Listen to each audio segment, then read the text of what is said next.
Well, good afternoon, everybody. It's a little after 5 on a Wednesday here in California, and I would say it's a perfect time for a cup of joe. And I think that today I will be your Joe. My voice is a little shoddy. I don't know quite what's going on. I've been yelling and screaming and hooting and hollering as I do from time to time. Generally, that means there's a lot going on, and I can tell you with all certainty there is a lot going on. So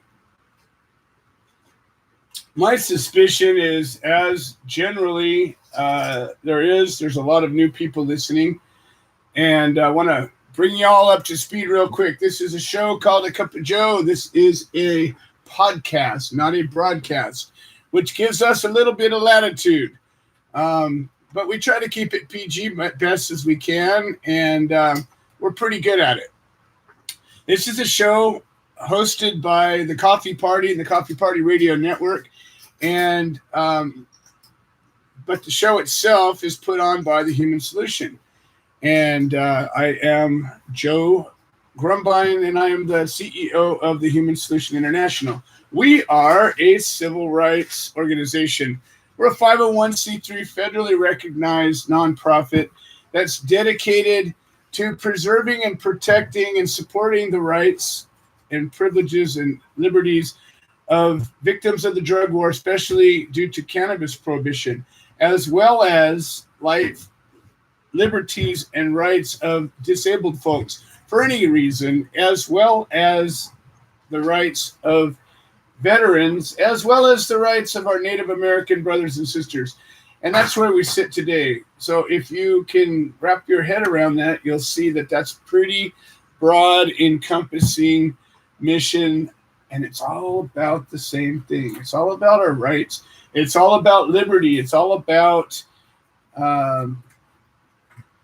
happiness, justice, freedom.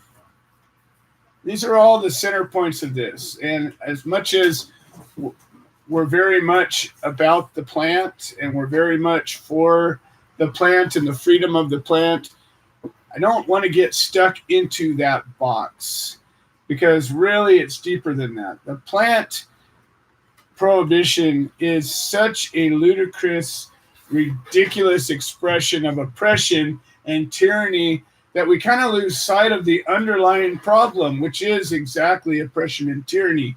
And that's what Freedom Fight is all about. That's what overthrowing the oppressors is all about. And we're all about doing it right. We're all about doing it in a peaceful, nonviolent way. We're all about doing it in a way that just is expressing the will of the people. And I believe that generally the will of the people is not expressed. I believe that generally the will of the few and the will of those that have power over the many tends to be expressed more than the other way around. And this is generally not a very political show. It's a conceptual show. It's a show about humanity. It's a show about the struggle. It's a show about the people, in my opinion, the champions, the superheroes, those that are willing to take a stand, to get in that uncomfortable spot, to take a risk, to stick your neck out and push when everybody else is busy laying back and doing nothing or pointing their fingers or typing on their keyboards. Some of us are out there pushing and saying, wait a minute, that's not right. And if I stand up, maybe somebody will stand with me. And if somebody stands with me, maybe the next guy will stand up. And maybe if enough of us stand up and have the same basic message to say, maybe, just maybe, we can affect the change that we seek to in a peaceful yet effective way. That's what this is all about. So today I've got a lot of great news to share with everybody. We've been working really hard for a long time, 10 years as a group. We've worked to support many, many, many people's cases. We've worked to support some legislation. We've worked to oppose lots of things. We've worked to support people that have been victimized, defendants, prisoners. We continually do that. we work with a goal that is based on freedom, not regulation, not taxation, not like alcohol, not like any of these other things, not like tobacco, because cannabis isn't like any of those things. Not really.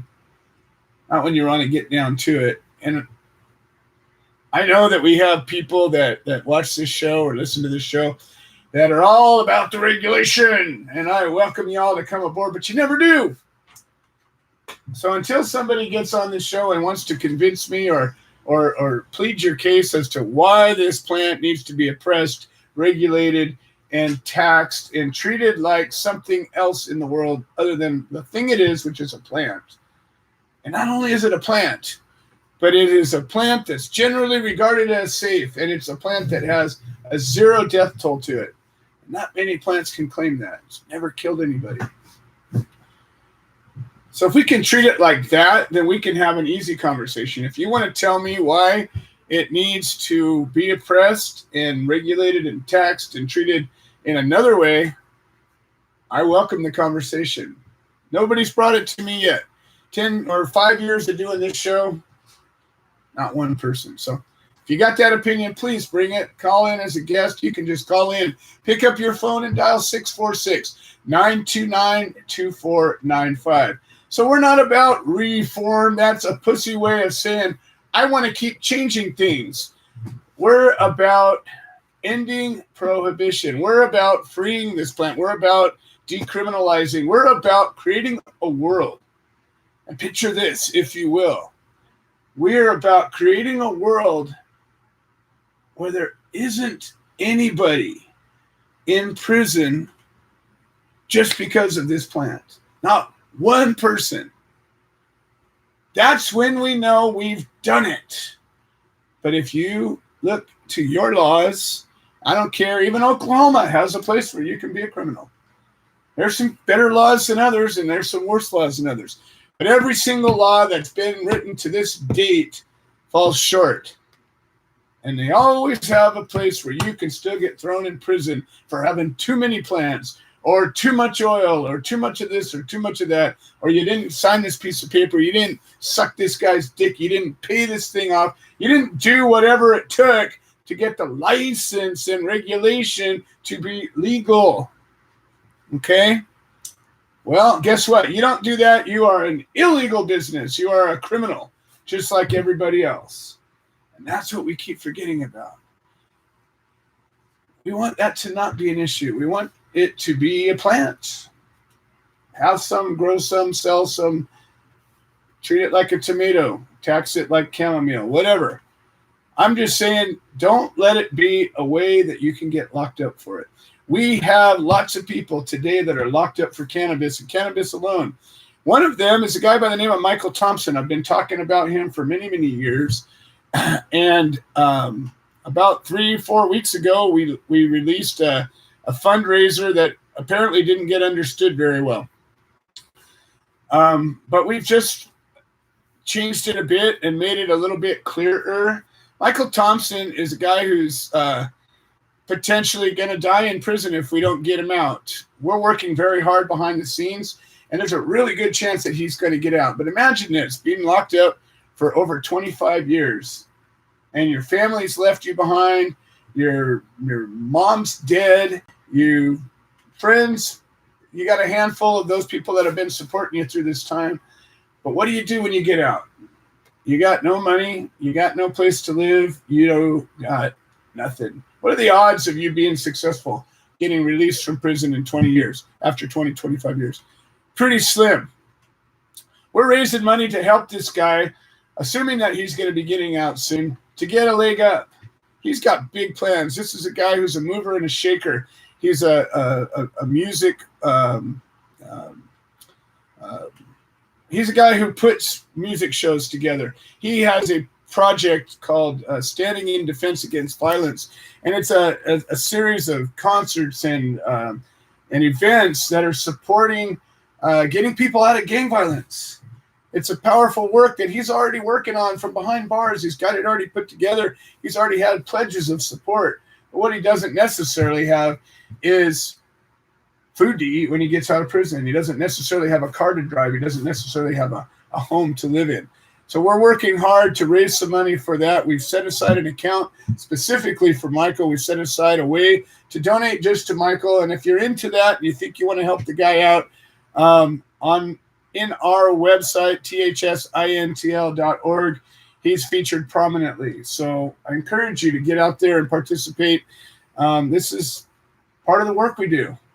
We try to help out those folks that are suffering because of cannabis prohibition. He's currently serving time in state prison in Michigan. Can you imagine that? Michigan has had a medical law for many years, and Michigan just passed a recreational law not too damn long ago. And this guy is serving potentially a life sentence in that very same state. Make sense? Legalize it? I think not. Why don't we decriminalize it? Why don't we repeal these bad laws? Why don't we end prohibition? Why don't we do that instead? Because then Michael gets out. All right, just saying.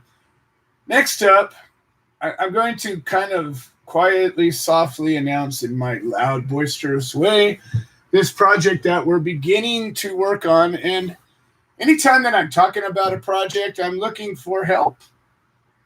Obviously, it's an important thing. I'm talking about it. And we're working on a project in Michigan, and we have a residence in Michigan that potentially could be a place for Michael to move into, at least temporarily. And it's a place that's going to ultimately be part of a pilot program of a reentry situation that's involved with a farmer's co-op.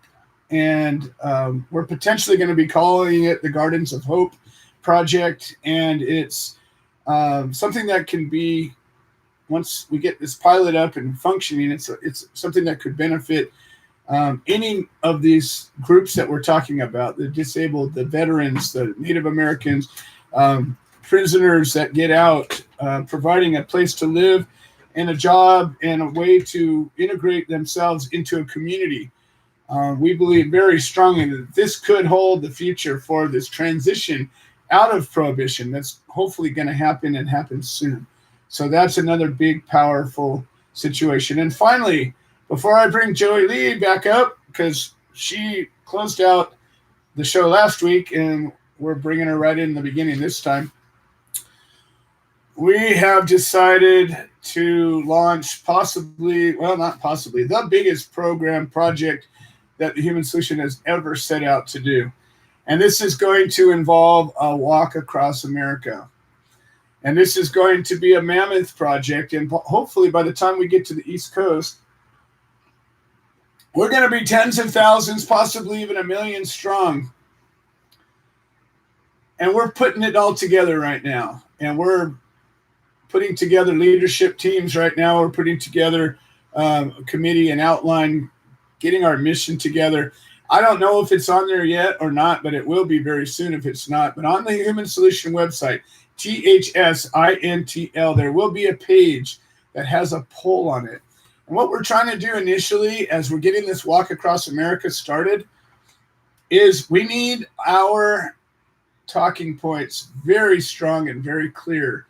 And we need to present this in a way that unifies these groups that we're representing. And literally everybody in the country, in the world, is represented in these groups in some way, shape, or form. And how we express that and how we bring that together is going to be instrumental in getting the kind of support that we need. And we need support in sponsorship. We need people, boots on the ground. We need support. Coming soon, we're going to be reaching out deep and hard, and it's a way and a place for any organization that cares about ending prohibition to step up, stand up, and be part of, in one way, shape, or form, or maybe multiple ways, shapes, and forms. So I don't know if you just caught that big plate full of stuff I just dropped on your plate, but we got a lot going on here, and that's what's going on to begin with. All right, We got Joey Lee, a.k.a. G.I. Mary Jane, and she was on last week. And she's quite a mover and a shaker, and she's connected with the Human Solution, and seems that we are going to work pretty well together. So, Joey, welcome back to the show. How are you doing today? Great. I'm doing a little riled up from the federal hearings today, so definitely feeling positive right now. Well, why don't you share that? We had a federal hearing, and I didn't catch any of it. Here's Craig Cecil. So hold on, and as soon as Craig's done, we're going to get right back to you, and let's get into this. Craig will probably have more to know about it than I did. This call is from Turn off that fan, would you? This call is being recorded and is subject to monitoring.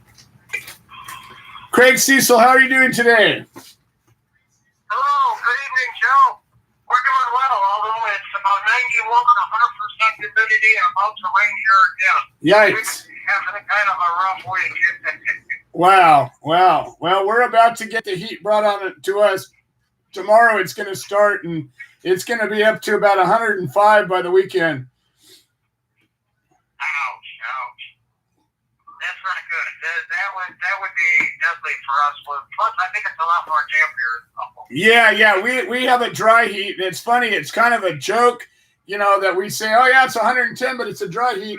But truly, if you've ever been in an oppressive, moisture-ridden heat, you can't even breathe. I mean, it's you go to a place where it really gets hot and it rains all the time, and when that heat kicks in, you're literally just like you melt to the ground and you can't even get a breath. And you guys have in the summertime, the humidity never gets below 60%. With all the rain lately, it's staying above 90. Yikes. When you guys have a great air conditioning system there at Terre Haute, don't you? Yeah,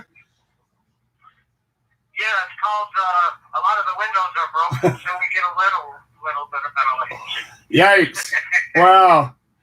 Well, am I wrong to feel a little bitter about the news stories I've been seeing in the news?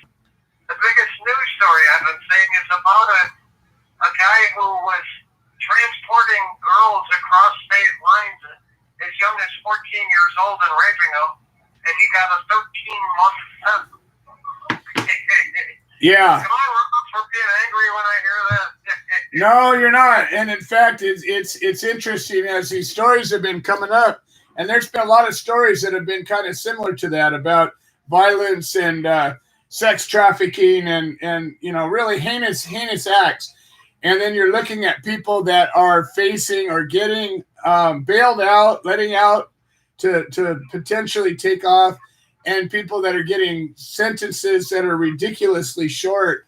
And some of these are violent acts as well, in beyond even the child porn and the sex trafficking stuff, rapes and murders, just horrible stuff. And not one person have I even seen is facing a life sentence. Not one of them. That's where I kind of grit my teeth. And I told you about, it'd be about 3 weeks ago now that John Walker Lynn went home from here. He got a 20-year sentence for providing material aid to terrorists. He killed some of our CIA agents, working for the This call is from a federal prison. working for the Taliban over in Afghanistan. Do you realize providing aid to them, giving them weapons, and shooting CIA agents for them only netted him a 20-year sentence? But yet, if he gave them marijuana, he'd be facing a life sentence? Exactly. No, it's totally crazy. And I've got a couple of announcements I want to share with you that are just coming to light. And I just kind of did a broadcast announcement, but we have 2 projects that we're about to embark on. And one of them is potentially going to be a reentry program that has to do with setting up houses in a place where we have a farmers co-op, and it will be a place. We have a place already in Flint, Michigan, and we're going to be donating it for the purpose of indigent people and potentially POWs that get released, or Native Americans, people that fall into our category of people we're supporting. And it's going to give them a place to live, as well as working on a working farm, and being part of a community that's going to give them a leg up and out, from the situation that they're in. That's the first project that we're just getting ready to launch. And the second is we're organizing a walk across America. And it's going to be absolutely the very, very biggest, organized event that we've ever done. And we're gathering people that have participated in marches and walks and rallies, and we're putting together a model and a route and a way to happen. But ultimately, our goal is to land thousands deep in Washington, D.C. before the 2020 election. And that's going to give us a captive audience. We're going to be reaching out to, candidates, in not just the presidential candidates, but congressional candidates. And, as we're coming into a major election cycle, that's a lot of people, and we're going to cover a lot of territory and give them an opportunity to talk about this when it comes to ending prohibition, removing this plant from Schedule 1, coming up with a common sense way to deal with it rather than what we've been doing.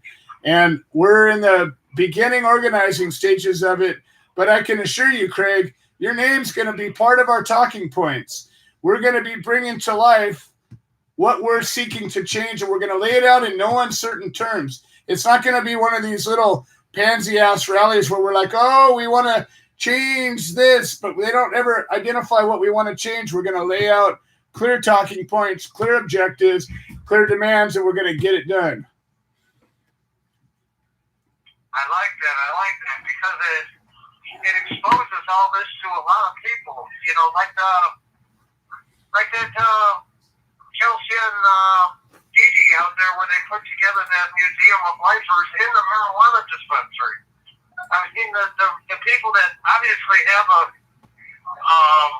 permissive attitude about marijuana get to see, hey, what about these people serving life? A lot of people really have forgotten about it, I think.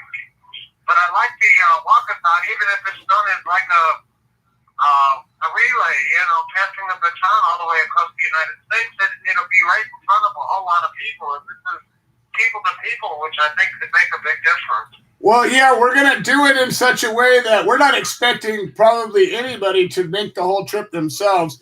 I'll be probably joining the trip at multiple points, but we'll be gathering people together. There will be as many people as possible covering the whole ground, but like you said, it's going to be a relay. We're going to have people coming, even doing individual like tributary walks that are going to come and join the main walk. We're going to make it to where anybody can participate, and we're already working on news coverage, a big press release, and we're going to have this thing way out in front of us as it's coming down the road. You're going to hear us coming a long way away. I like it. Maybe they could even have flags. I'm not sure what the movement's flag would look like. Could you have a white flag with a big green leaf on it? Well, we're working on those details. But, one of the things you talk about Terre Haute having broken windows, I just can't wonder how close could we get if we were marching right across the way from you, if we could get loud enough that you could hear us. Oh, I'm sure you can, because from here, I can see the cars out on a road that, I don't know, maybe about a quarter or half a mile from here. So I could definitely hear, a group of people being loud over there. Well, so I'm just giving you a little foreshadowing of what's to come. I like it. And one other question I had is there seems to be amongst the opposition people, I've read some of their articles, and obviously one of the things that they lead with is that young people, 14, 15, 16-year-old people, I guess there's some research that shows heavy marijuana smoking can have an effect on their developing brains. And they seem to be blaming vaping for that. Is that really is that causing more young people to to use THC products? Well, here's the problem. Okay, that you can collect data to support anything you want it to, and so without being able to really do clinical studies, and without being able to do a broad study that would cover enough of a cross section of people, if you actually dig in and look at some of these negative studies, you find major flaws in them. And almost every time that they come up with something, you come to find out that somebody misspoke, or they were citing an anomaly, or there was some little thing that they're making into a big thing. So the opposition generally takes a vague point and then they blow it up and they call it their own and they create something out of it. That's what has historically been happening. I have seen that exact thing. I think there's been a bunch of government studies, years ago on LSD. And the same groups, the studies would say that LSD is good for curing mental illnesses. And on a study out of the same group, they would say LSD causes mental illness. Exactly. Exactly. So when you get a small group of people and you're seeking to prove something, it's not that hard to do. And if you're a statistician, you can take and bend numbers and cause them to show almost anything you want to. That's why we need to remove this from Schedule 1 so we can actually do some true double-blind clinical trials and get some real data that we don't have to rely on other countries and situations way outside of our control to give us what's actually happening. That's what we need. Is we need that research that I think. This call is from a federal prison. There's a lot of people that I think are afraid that the actual research won't support their narrative. Exactly. And the other side of it is you look at who's funding these studies, and almost 100% of the time you'll find that study supports who's funding it is trying to prove. That's true. Did you hear anything about the hearing that went on today? What did you say? Did you hear anything about the hearing that went on today? No, I didn't. Well, I'm about to get some input on it. I did not hear it, but I heard generally positive feedback from the people that I've heard about it. So there was a hearing in a congressional committee, and they were discussing the issues with cannabis prohibition. They were talking about removing it from Schedule 1, and I believe that a lot of the members of the committee were actually very supportive of this. As you know, they're kind of getting a push from the judiciary on that, but I'm in the school that I don't want to see it lowered from a level 1 to a level 2 so they can use it for research. I think we should just accept that it was fine up until 1937. That would make it fine now and leave it to the states to regulate it according to what the people of that state want. Exactly. No, that's absolutely our point of view, and that's what the message of this walk is going to be about, is letting it be free. It needs to be free. Now, as you know, I'm right on the Illinois-Indiana border. Illinois is about 1,000 feet from here, and right across the river. The prison here is on the Wabash River, which divides the two states. But here on the Indiana side of the river, they have some of the worst marijuana laws in the country, and they won't even consider medical marijuana. Whereas Illinois, 1,000 feet from here, just legalized recreational marijuana. They've had medical marijuana for some years. So, right. I think that's where the people of the states get to decide what they want. There's nothing wrong with that. Well, that's the point, is, when the federal government gets involved in things that they weren't designed to be involved in, everything gets screwed up. And things like guys getting locked up for long periods of time for nonviolent crimes happen. And to me, that's not bitter. I think that's your first beat, Craig. So I'm going to go ahead and give you plenty of time to talk because I keep yapping. But thank you. And I'm seeing that recently there's been a push to push businesses and banks and all that. There seems to be a growing awareness again that there's a problem with our federal criminal justice system. And what I'd like to point out to people is that discrepancy that, people that can get a license in marijuana, but if they seriously maim or injure somebody, they face up to 20 years in prison. And that's something we need to change. If nothing else, make it so a drug crime carries the same penalties as a violent crime. Let's get it so that, a drug crime only carries up to 20 years as an aggravated assault does. But please get a hold of your lawmakers, make them so that criminal justice makes sense, that it really reflects what the people really want. And indictment says And Craig's message is clear, and every week he comes aboard and he has a similar message, and he wants us to reach out to the people that influence policy and let them know what we think. And that's one of the things that we can do as citizens, and I encourage you to do that. So here's what we're going to do. We got Joey Lee, and I'm going to bring her back up.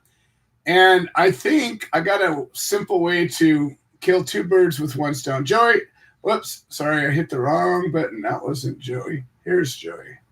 Give me 1 second here. And here we go. Joey's back on with us. So what I'm going to do, I have a bunch of people that want to talk. And Joey, we started an interview, and I want to continue that interview. But I think what I want to do as well is just have you co-host the show with me. So we're going to keep you live on the air. So the only thing I need you to do is try to keep any background noise to a minimum, because I've already got whatever background noises over here. And we're going to just keep you on the show with me till the end of the show. And that way we can discuss with any of the callers or anything that comes up. We can deal with it together, but also we can continue our interview, and I don't have to cut, people short so quickly. I'm always having to push people along because we're running out of time. So I think this will kind of kill two birds with one stone. So last week we started talking, and you told me that you were dealing with a CPS case, and you've had to move around, and you've been dealing with all kinds of grief that came out of your using cannabis. And I told you at the time that we're totally supportive of that, and that your mission seemed to be aligned with our mission. And you came aboard and you joined up with our call the following day, and we started talking. And it was actually kind of out of our discussion that we decided to move forward and take on this walk. Now, Pete and Helen Yapel had already set the course for this walk to happen, but we didn't, we weren't sure where it was going, what was going with it. And it just kind of came to light that maybe we should just embrace this thing and make it be all it can be, and bring out some major movers and shakers, and do this in a way that will embrace anybody that wants to participate, the industry, the so-called pot stars, the opponents, potential electoral candidates, you name it, there's a place for you. Veterans and Native Americans and disabled people and cannabis patients and supporters and opponents and everybody. So what are your thoughts so far? We've had about a week to kind of roll through this. What's your thoughts? You pinned it right at the opening of the show. It's unification. I mean, that's what we need right now. These little groups, they've been so actionable, so loud, so passionate for so many years. And there's something in the air. There's a lot of parallel thought going on. I've noticed everybody's, got that proverbial feather up their rear end saying the climate's right. People are starting to listen. But now that their ears are open, it's time for us to get back off the couch. Yeah, absolutely. It's amazing. I want to, discuss with you just a little bit of something that's really important to me. We've had historically, in 10 years of doing this organization and being active in the community for most of my life on some level or another, I've always found that the people that seem to do the most are the people that have the least on the surface to offer. And it's the people that are beat up, and it's the people that are broke, and the people that are disabled, and the people that have all kinds of personal grief and drama that somehow seem to still come to bat and stand up and fight and give even more. And I think that an event like this, and I think it's really too big to call an event. I think this is an epic political movement. I believe this is an act of civil disobedience that's going to potentially rival anything that's ever been done here in the States, and hopefully maybe even worldwide. I mean, I don't see anything that could hold us back from being the Arab Spring, only this way with these folks. There's just no reason why we can't get that unified and that big and that loud and that demanding. And I can't see anybody that's going to stand up and say, no, we can't listen to your demands because there's only 10 million of you. I just can't see why we can't do that. How about you? What do you think? Yeah, Joe, it's the culmination of decades worth of the evolution of a movement. And that's what a revolution is, which is why it ends in that word. And, dating all the way back to the jazz clubs in the 20s and 30s, the first people to start, and of course in code, talking about the benefits of marijuana. From Louis Armstrong demanding it at a club as early as 1953. This is the culmination of all of those generations of fighters and freedom warriors. And I think it's finally our time. I mean, even today in the hearings, it was so refreshing. They took it back to Anslinger. They laid out the whole history, how it was born out of racism. They brought up tapes that have been released since back then, where Nixon and Anslinger all come forward with the truth that this is about bringing down the minority communities and nothing else. And it's been going on for so long. You mentioned civil disobedience. Any movement, civil rights, women's suffrage, what happened? The people got sick of it, so they went out and they started breaking those pointless laws. And eventually the public said, wait a minute, why are you locking up those women? Exactly. They're not doing anything. Why are you locking up that lady for sitting at the front of the bus?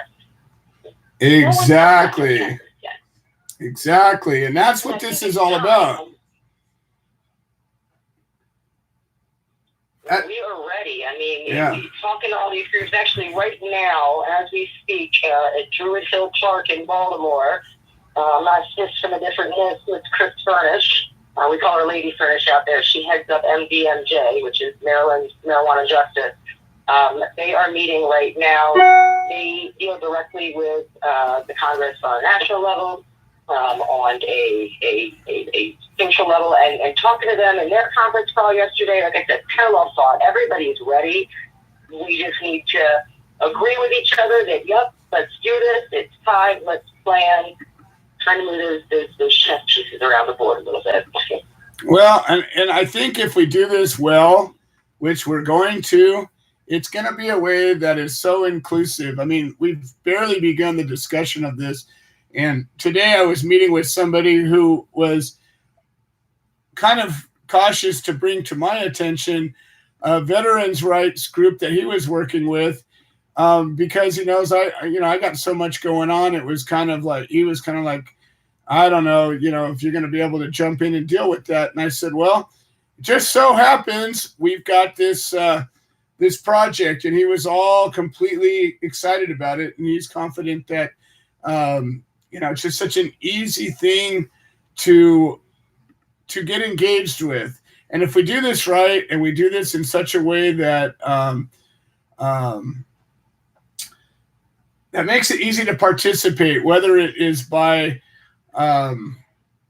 sponsoring, donating time or treasure or resources, participating, organizing, creating media information, graphics, whatever it is. There's so many ways that just about anybody, regardless of their position, their capabilities, their skill set, whatever it is, there's going to be a way that you can be a part of this. And you're going to want to be a part of this because this is going to be one of those defining moments. This is going to be one of those things that when we look back on history and they look back at the civil rights marches that Martin Luther King put together, and they look back on the suffragists marches and the strikes and the major, you look back throughout history and there were defining moments. This is going to be one of those defining moments. It's going to be one of the things that tips it back over. You know, when they start tearing down that wall, it started coming down. That was a defining moment. And I think that the conditions are ripe for that to happen. Hey, everybody, if you want to talk to Joey Lee or myself about ending prohibition, participating in this, or maybe you're a victim of prohibition and you want to share your story, pick up the phone and dial 646-929-2495. There's only 16 minutes left that you can call in. We're going to run the show as long as it needs to, but you can only call in until 6 o'clock Pacific time. So and we encourage anybody to jump in, join the show with us. If you call in and you say you want to talk, we'll make there room for you to talk. So what I'd like to do, Joey, is I want to bring in Dana Bland first, and we're just going to keep you on. We'll continue the conversation as we're going along. Dana's currently fighting a case. We're about to ship him out a nice package of Human Solution gear. And him and his wife are facing charges, and it looks really positive. It looks like they got an attorney that's going to be able to knock this thing back without a lot of fanfare, but that doesn't make it so. And we stand solidly with these guys. And if need be, we're going to have to get loud out there. So, Dana, I want to hear what's going on. How are you doing today? Oh, doing okay. Yeah, the case seems to be, I was up at the lawyer's office the other day. The ladies there took and said everything looks real good. And I asked them about inviting people to witness it, and she said, fine, do that. Oh, good. And so I'm inviting everybody who can. Good. So what is the date of this hearing, and where is it at? It's the 24th of July at 9 a.m. at the Judicial Center in Castro, Missouri. Okay, and what I'd like to do is have you send me all the details that you can, or if you've been talking with Becca or Lisa, either one, get us all the details that you can, and we'll put it up on our events section of the website so people can know when we have cases that we're supporting. There's a section for that, and if we have a place and a date and a time, it'll make it that much easier for people to find you. Yeah, they think they have a right that they can treat people the way they want to. We got one crazy sheriff that just wants to run over the rights of people. I mean, they're out killing dogs and everything else, and people are getting hurt and killed at the jail. And I told them down there, I ain't going back, and we're not going past that date, because I'll just stand up and throw a total fit there at the courthouse, because the rights are on our side. And I'm sick of seeing people be, especially sick and disabled people, being arrested and thrown in jail and then beat up or killed, and we're not being taken care of. But yeah, it's I've been putting the invites out for people to come to witness, because the more people there, the less likely that the ADA is going to turn around and break the law for herself. And I plan on taking, and we've already looked it up. If she does that, we're going to put her under a citizen's arrest because it's breaking the law. Well, we're going to be sending you a nice pack of solidarity ribbons and a bunch of literature that talks about jury nullification and the work that we do. And I found that every time that we go to court and you get everybody unified and get a ribbon on them, It just shows the court that this is all people for this. And a lot of times you get in a courtroom where they have multiple cases going on. There's a lot of people. And even if half the people are us, you can't really tell unless there's something that sets us apart. The only way that you tell is at the end when we all get up and walk out. And when everybody's got something, whether it's this ribbon or something else, but the ribbon's just an easy way to do it, it creates a very clear message without saying anything specifically that generally the courts can't say anything about. Only a very small percentage of the time has any judge ever said, we don't want that in here. And any time that it's been raised as a First Amendment issue, the judge has always ruled in our favor. So we're going to set you up with that. And that way, if for whatever horrible reason it does end up going to a trial, we bring out all the big guns and anybody we can get to come out. But meanwhile, if you're anywhere near Missouri and you're listening to this or you know anybody that is, please take the day and go and support Dina and his wife. This is some of the most important work you can do if you've never done it. If you've never sat in court for somebody else, I can assure you, you're going to walk out a changed person when you sit there and you see what goes on in these courtrooms. And the other side of it is just being that support team. I've been on both sides of it. I've supported many, many people, and I've been supported by many, many people. And either side of that equation, I'm telling you, is nothing less than miraculous and magical. And it is the good work that we're here to do. So I just want to encourage anybody to really consider that and make it serious. Yeah, you can go into any court case at your local courthouse and sit in on it just for a learning experience. I don't think a lot of people know that. But it's fascinating. If you get a day free, I recommend sitting down at your local courthouse and seeing what your judges are doing in your town. And it's important that you know these things. Yeah, most courts. Oh, go ahead. Sorry, Dina. Go ahead. Okay, this is kind of like a landmark case, especially in this area because everybody's so scared of the police. But, we get in there and we're going to show them that we do have rights, and we're going to walk out of that courtroom and they ain't going to be able to do anything to us. And it's going to show other people that they do have rights to take and fight back against this injustice that's going on.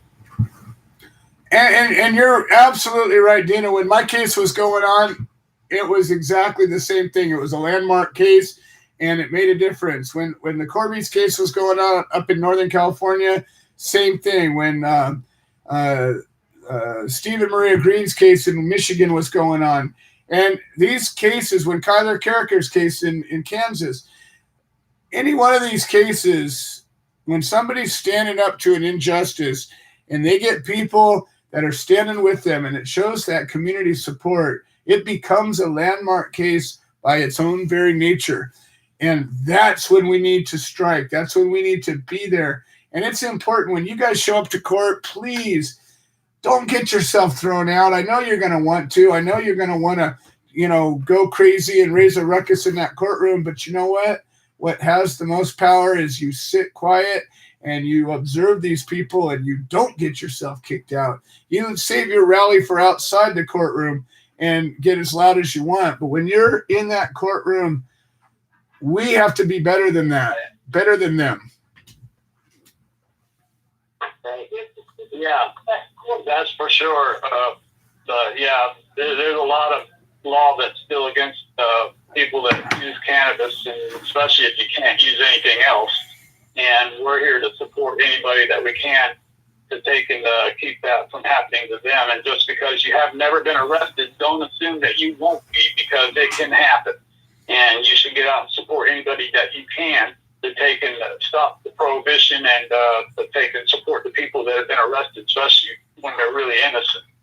Absolutely true. And Dana, we support you and your wife and everything that this stands for. This is not even about you. This is about changing an injustice that's going on all across the country. And you're the tip of the spear today, and we're totally here with you.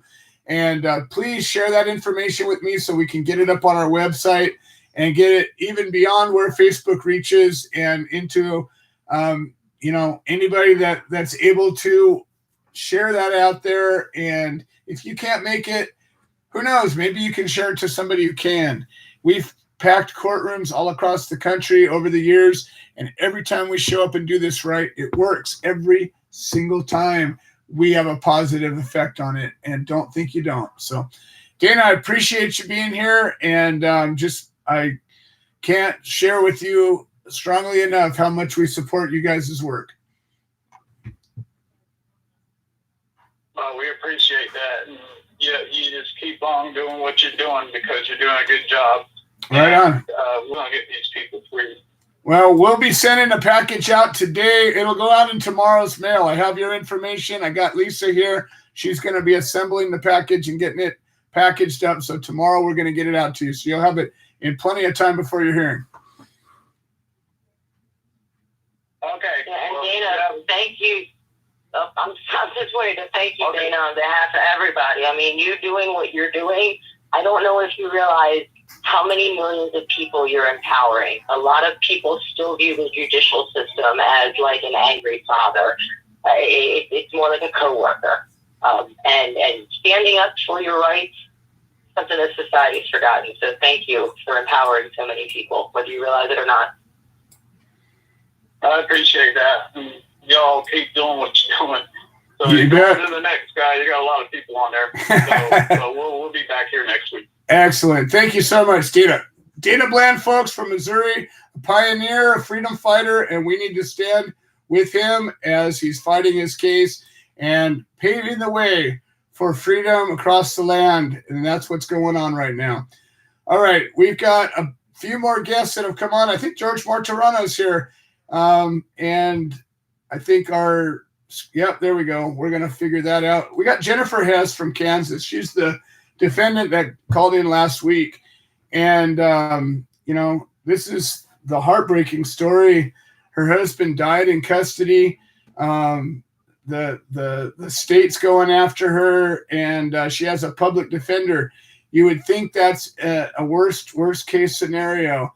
But she's standing tall, and our warriors from Kansas, our Kansas chapter, Sarah and Mike, went with her and met with the attorney, and we're going to get an update and see what happened. Jennifer, welcome to the show. How are you doing today? I'm pretty anxious. Well, why don't you tell us what happened? He wasn't able to offer a lot of reassurances, He said that he thought we had some things we could work with, but wasn't really, didn't give a lot on what the outcome might be. Well, the way I understand it, he had not reviewed the discovery yet, and so he wasn't familiar with the state's case against you entirely. And I think that's one of the things. The fact that if we're able to get this guy to even talk to you and declare that he's going to give it a crack is what separates where you're at from so many. Most people that end up with public defenders, state appointed attorneys, they can't even get a hold of them. They don't respond. They don't, they show up for a hearing and don't really have much to say. And that's definitely, it seems that that's not the case with you. So I think that as much as I know the anxiety is exactly, I know the anxiety is there, and it's brutal. But if you're able to kind of relax through it and follow up with your attorney regularly and see if he's had a chance to review that discovery, they have to turn it all over. They have to turn over the entirety of the case to your attorney, and he needs to go over it with you. So just stay with it and get him to be and stay on your side. Yeah. But you have a good team with you. The worst thing is. Go ahead. Well, the worst thing is I'm missing out on time with my kids that I can't get back, and he's telling me it's going to take a long time. Yeah, that's one of the things that is the most difficult that we run into. I mean, being locked up, obviously you've gone through the worst of it all. You've lost a husband, you've had your kids taken, and what do you say to that? The only thing we can say is we need more and more people willing and ready to get out to Kansas if this thing gets pushed forward, because we've done it before. We'll do it again. We've brought the army to bear when it's needed. And frankly, they don't have a case that shows that you've caused harm to anybody. And it is, you've been punished beyond enough. So for whatever they claim you did, there's no, Yeah, they really have. you know. So anyways, that all being said, we are poised to, you know, bring to bear anything and everything we have to offer, and stay calm right now. You should be able to receive a copy of your discovery pretty quick, and hopefully once you get that, that's going to show you what their case is against you, and hopefully that's going to give you the confidence that you know you're going to walk in there and knock it out of the park. Well, the biggest concern I have is the demographic out here. I know, and we've been through it. You know, we were there in Sedgwick County, and it was the same demographic over there, and we got a resounding victory, and it could absolutely happen. Sedgwick County is not the same demographic as Greenwood County. Oh, it's not? Okay, well, it was pretty rough. No. Okay, well. This is ultra conservative, older folks and people that don't get it. Well, I think that if we're able to bring to bear the media and bring to bear what's needed, the opposition doesn't like having the light shined on them, especially when they know they're not correct. And when the community starts standing together, and even if we bring the community to them, you'd be surprised. I've seen it happen everywhere we go. But either way, we have your back, and just know that. I mean, no matter what comes, what you need to deal with. You know, I wish I had a magic button and I could get your kids in your arms right now. But what we do have is we have the support. You have people that have been through it. You have people that have endured many similar things to what you have, and some even the same. As horrible as they are, we have people that have been through it, and we're here with you. That's what I have to say. Well, I appreciate it, and I've got to give a shout out to Mike and Sarah. They've been wonderful. They are awesome, and they represent the best that the Human Solution has to offer. They're just doing a great job out there, and you know, that's what this is all about. So standing together, supporting each other, and having the courage to stand up, knowing that you've got a community behind you. So we're all trying to do what we can here, and you know what? I'm gonna stay confident that we're gonna get the outcome we need. Thank you. All right, well, keep us in the loop, and anything that happens, please let us know. And Sarah and Mike are right there with you, and you know, we're gonna walk through this with you. Thank you. You got it. Okay, Jennifer Hess from Kansas, folks, and you know what? Just if you pray, if you have a way to send your good thoughts and your good energy. She's lost her husband. She's had her kids taken from her. She's facing felony charges in Kansas, a horrible conservative county that she's in, and she has an outpost of support. And we just need to be able to share our love and support with her and her kids, and just, you know, see it all come out in the best possible way. And here's an example of what can happen when you give it a chance. George Martirano's here with us. George Martirano served 32 years in prison, and he stayed strong, and he stayed supportive, and he kept fighting, and he fought his way out. And now he's been out for a couple of years, and he advocates strongly. He teaches, he shares his stories. George, welcome to the show. Hey, my brother, how are you? How are you, Joe? How's my West Coast family, Liz, and everybody else? Well, we're doing. Wish I was there. We're doing really great. Good news is we went into 2 weeks this week for 2 more Hip Hip Cafes. All right. That's fantastic. Hershey, PA, which is Georgetown, and one at Northeast Philly. So, very cool. And I won't get involved in any kind of entity with the Hip Hemp Cafe to let investors understand it's about helping people first, ladies and gentlemen. It's so important. It's not about greed. I don't do anything about greed. It's about helping people first, and then the CBD. Incidentally, Joe, there's a woman out of California. She got in touch with me, Rebecca Martins. I'll text you her info tonight or tomorrow. She wants to open up a Hip Hemp Cafe in her town. That sounds great. We can help out with that. Sure. Yeah, I told her that you would work with her. She has an autistic son, an 18-year-old boy, and he wouldn't have a life if it wasn't for CBD.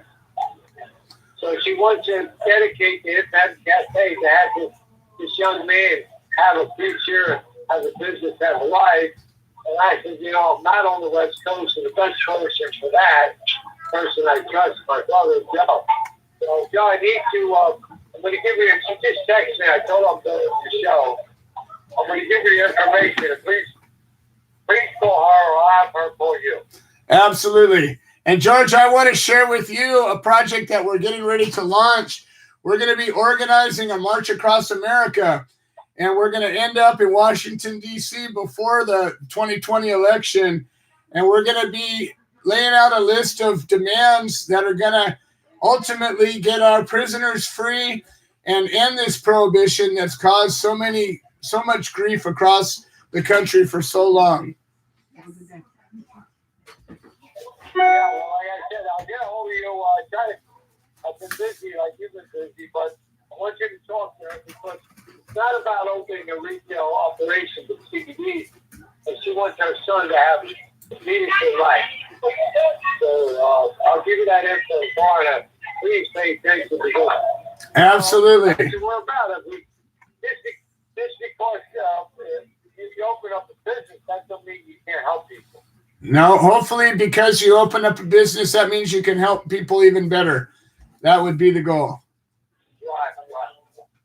Excellent. I like her as a person. You can share on Facebook with Rebecca Martins, and like I said, I'll set it up tomorrow, but you and her take the verse. Sounds good. And I had to do some working hard, and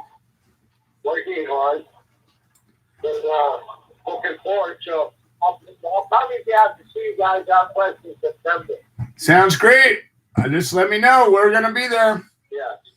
Excellent. All right, George. Well, I appreciate you stopping in to say hi. All right, folks. All right, thank you.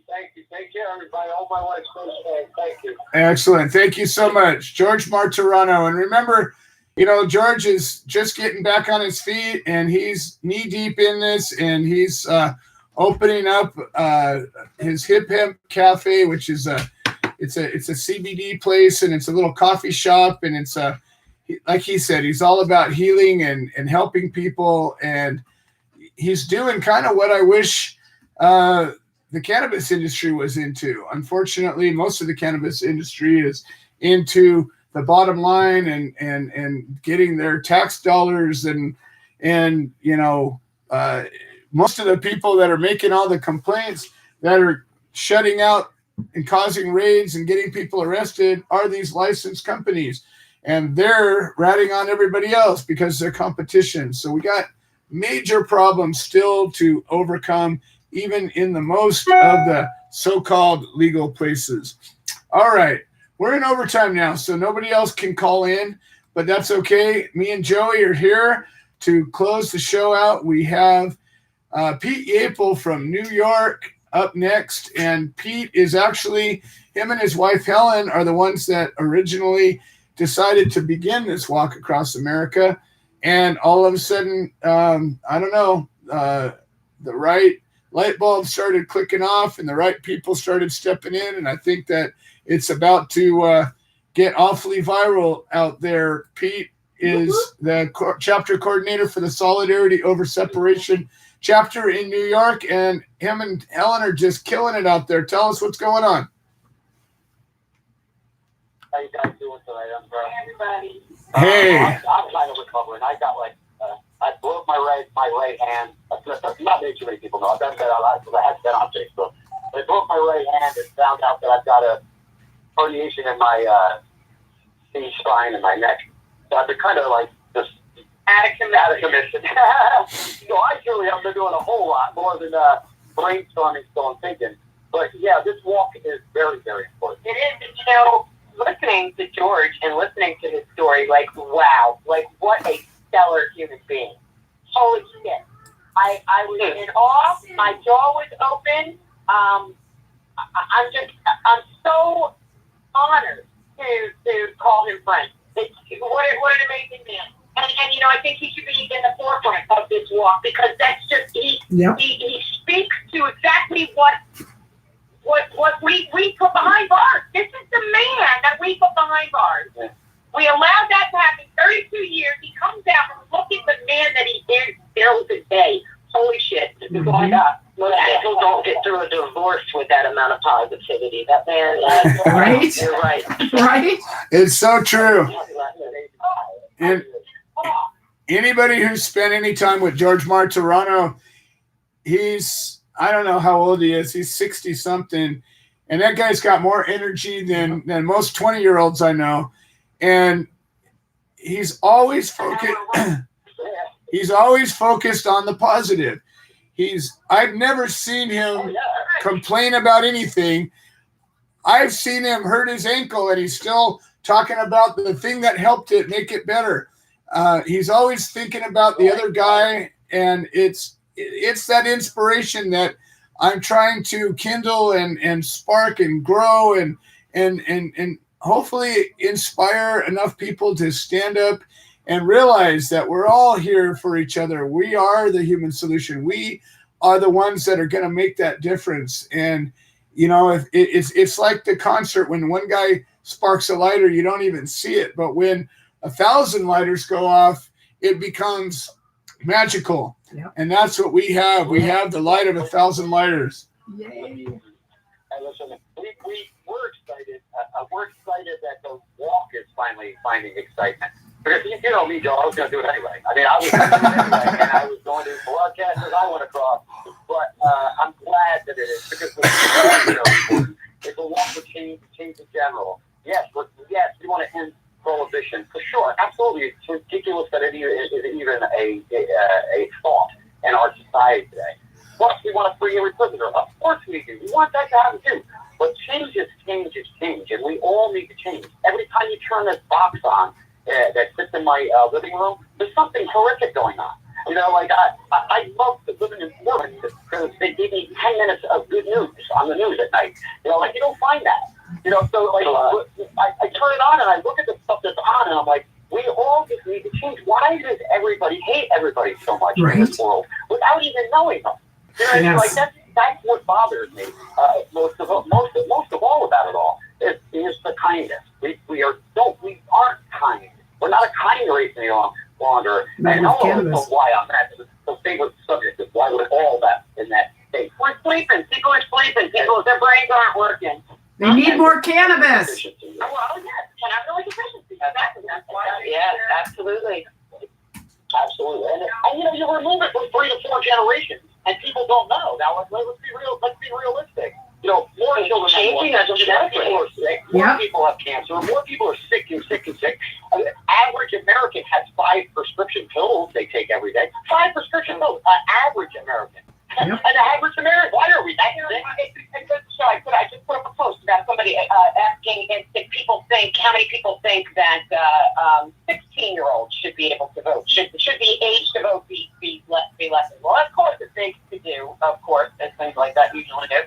But somebody had made a statement that our youngsters are corrupt by liberals. It was the most ridiculous statement I've ever heard. Of course, me being a proud libertarian, here I had to correct it.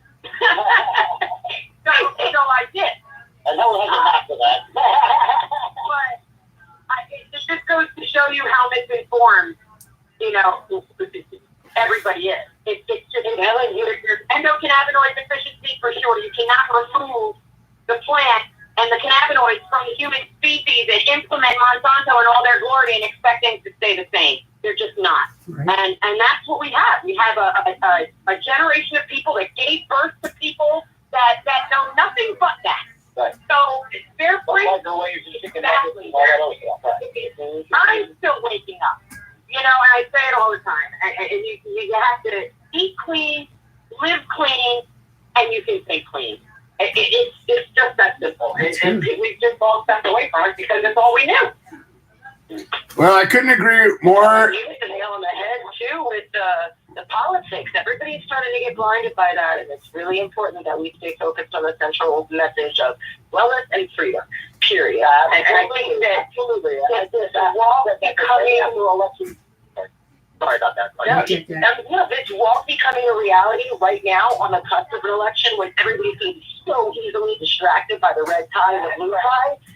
That's right.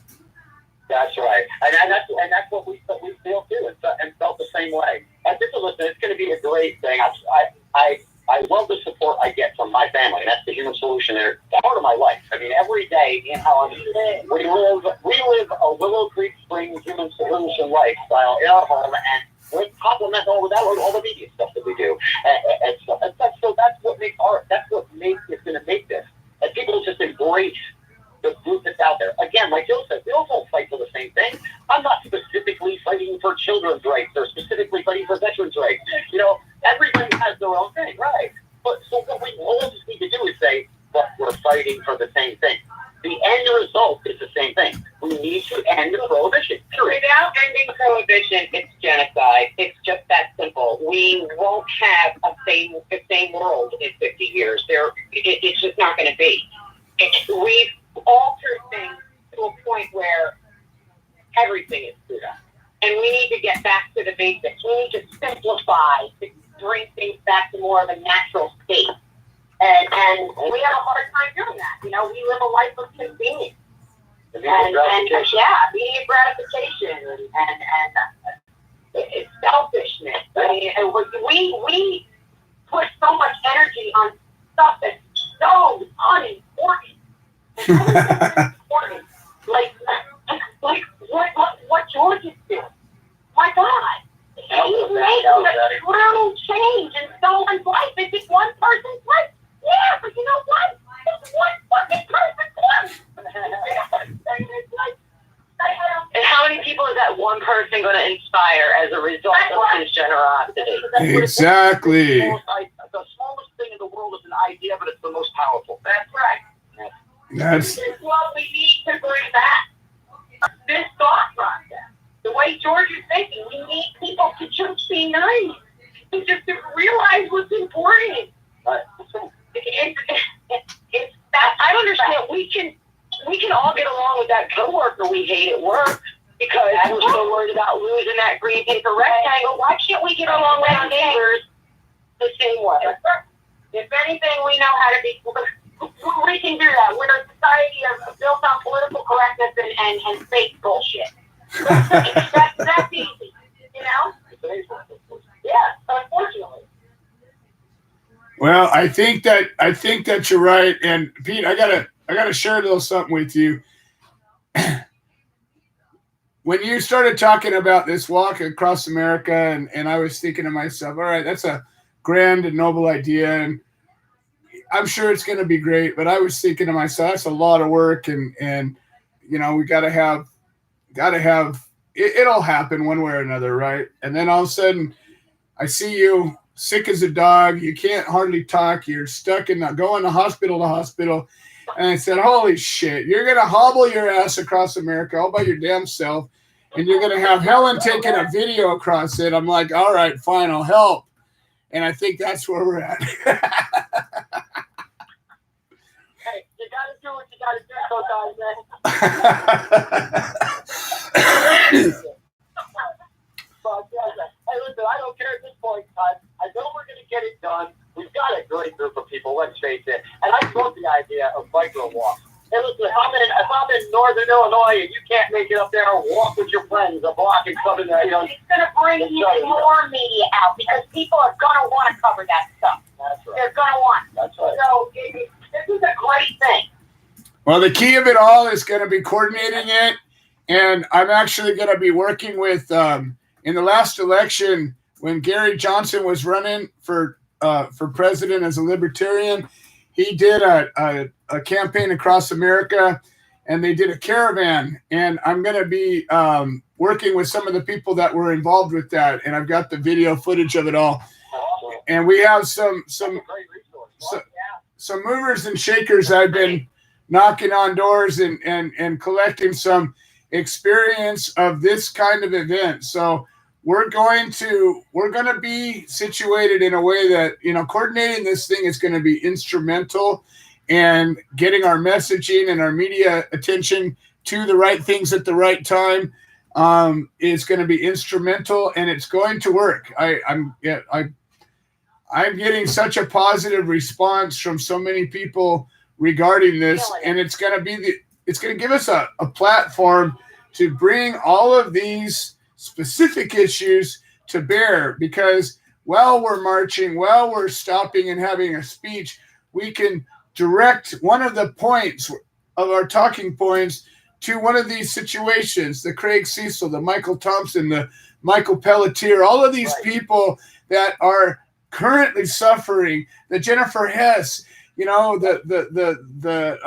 Glenn and Peggy, all of the Dana Bland, all of these people that have gone through and are going through being true victims of prohibition. And then you got the veterans that have lost their pain meds because they chose to use cannabis. You got cancer patients that have died, or people who have lost people because they were afraid to take cannabis medicine because it was illegal and it could have helped them, but they didn't take it and they died instead. We have this whole story that we can bring to bear, and we're going to do it right. We're going to put a lot of thought and a lot of effort.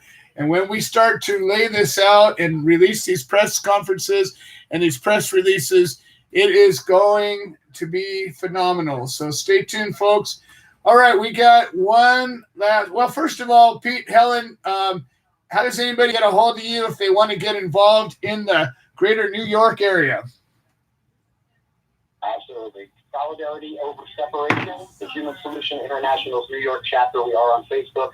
Peter or Helen Yapel, look us up that way. Also, Can We Talk 42small O Radio, and our webpage, www.canowetalk42small-o.com.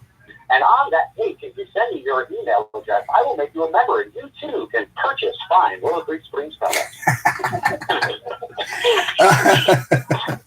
I love you guys. Right now, so yeah, man.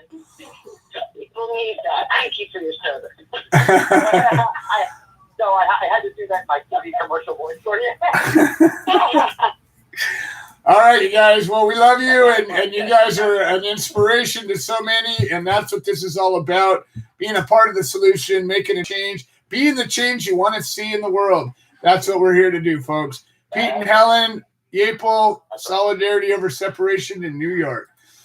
All right, we got Tom Corby up next and Slash to wrap up the show. And Joey, I don't know if you know Tom Corby, but Tom Corby is a lion of a man. He is the coordinator for the NorCal chapter. Him and his wife fought a case for several years, and he has supported more people in his local area than I think I know anybody else that has. He's traveled hundreds of miles and been there for so many people, and he's I don't know. He's an inspiration to me. That's for damn sure. Tom Corby, welcome to the show. How are you doing today? Thank you, Joe. It's Coffee Party Radio Show, and almost the front line coming together, helping be the solution to finally end prohibition. No one should go to jail for a sacred plan. I'm here with my good friend Frank Mann. Hey, Frank. Our good friend Jared here. Yeah. Hey, how's everybody doing today? Awesome. So, I think it's important every week how we bring out how we end prohibition. One of the steps I believe is court support and standing our ground in these courtrooms, like Frank commanded and Jared, all the people of Northern California, how they stood their ground. How many times did you come up here, Joe? We spent weeks, sometimes we'll have 2 or 3 cases all week in different counties in trials, and our mindset is always go fighting. Justice across me is damn prohibition. Legalization is just laws and regulations that screw us mom and pop growers. Not that I'm not happy. After 52 years, I never thought I could grow my own plants. I'm happy that, okay, I can grow 6 plants, and if you do that right, you can do pretty good. I also still believe in getting your recommendations and using your collective. Joseph Tully's also came behind that. No matter what, doctors always rule. So, like Frank Annan, what did he do? He stood his ground. He stood up to his PD. He elected his PD. He demanded all his discovery. Without your discovery, how can you work your case? You have to know exactly what you're up against. And by the way, they cannot take you to trial until you have all your discovery. So you must demand your discovery. That's the first step.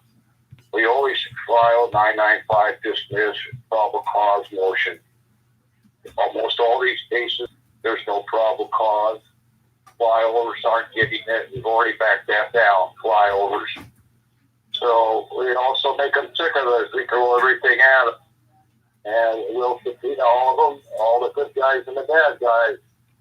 When you get to discovery, folks, when you're advocating with somebody that's advocating with you, what you want to do is get more than one copy of your police report. That's your first discovery, and start working report together with an advocate like Joe or whoever. So that's how we win our cases.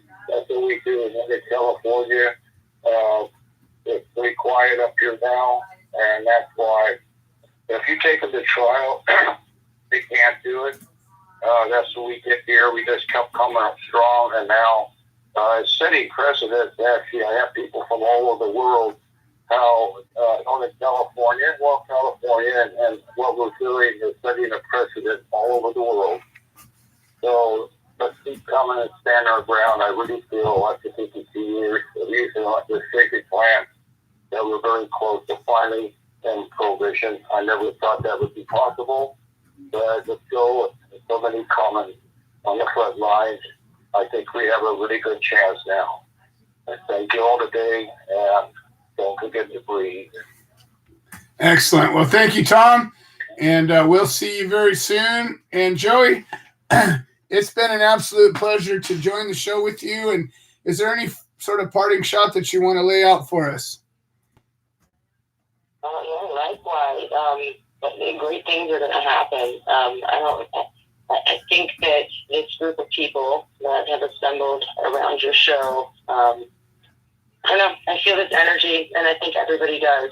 And it's important that we all embrace that energy right now and chase the passions that we're feeling, no matter what society puts in our way. In life, there's struggles. And if our struggle is around making a change, we're doing life right, You're absolutely right. Remember this, folks. We all get hit with shit. And we have obstacles that come in our way. Sometimes they seem insurmountable. No matter where you are, no matter what you're doing, there's always somebody got it better and there's always somebody got it worse. The one thing that we control, the one thing that we can change is our own attitude about this. That's the only thing. We have that ultimate power to control that. And with that, we can inspire change. We can take our thoughts and we can bring them to life. It all has to do with our attitude. It all has to do with our thoughts, and it all has to do with our desires. What do we want? Justice. When do we want it? Now. Okay, let's start with justice, and we'll go to liberty and freedom and justice for all. And I appreciate you, Joey, and I'm looking forward to working more with you. And like always, welcome to call in the show anytime and be a part of it. And looking forward to getting this project up and off the ground. And to all of you that helped make the show possible, I appreciate you. And we'll see y'all next week. I am Willie Nelson, and the Willie Nelson Tea Party, and I endorse the human